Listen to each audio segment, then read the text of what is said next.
ভোটের টিকিট মেলেনি, ক্ষোভে দলত্যাগ। দল ছাড়লেন বাদুড়িয়ার বিধায়ক কাজী আব্দুর রহিম। দিল্লিতে কংগ্রেসের অফিসে গিয়ে যোগদান কাজী আব্দুর রহিমের। এইবার এই নিয়ে প্রতিক্রিয়া দিলেন কংগ্রেস নেতা অধীর রঞ্জন চৌধুরী।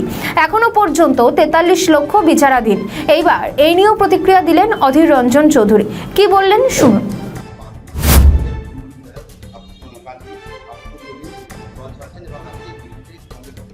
আরে ও ছাড়া তো আমাদের দলে ছিল, আমরা টিকিট দিয়েছিলাম, আমাদের সঙ্গে পাল্টিবাজি করে তৃণমূলে গেছিল, আবার তৃণমূল থেকে পাল্টিবাজি করে কোথাও যাবে।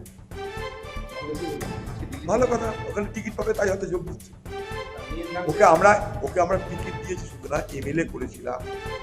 ওর বাবাকে আমরা বসিরহাটের গান্ধী বলতাম, সে তৃণমূল থেকে তৃণমূল গেল। তখনই বলেছিলাম, ওদের পাড়াতে মিটিং করে আমি বলেছিলাম এটা করো না, ভুল করছো। আজকে সেই ভুল বুঝলি কখন? টিকিট না, আগে বুঝতে পারছি।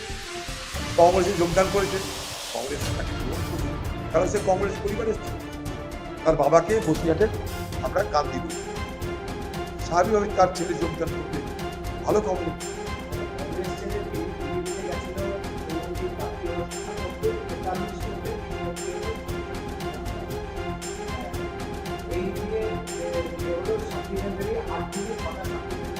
দেখুন, সব ঠিক আছে, নিষ্পত্তি হওয়া মানে এটা নয় তাদের ভোটার লিস্টের নামটা উঠে।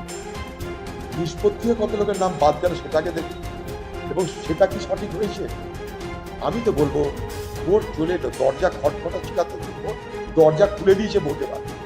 তারপরে যদি নিষ্পত্তি অনিষ্পত্তি, একবার বিচারাধীন, একবার ট্রাইব্যুনাল, ভোট কবে হবে? আরামসে লক্ষ লক্ষ মানুষের ভোটের নাম, ভোটার তালিকায় নাম সব ট্রাইব্যুনালের পর আগামী নির্বাচন কেন্দ্র সব তৈরি থাকবে। বহু লোকের নাম বাদ যাবে, এই ভোটে বহু লোক অংশগ্রহণ করতে পারবে না। এটা গণতন্ত্রের জন্য লজ্জা বলে আমি মনে করি।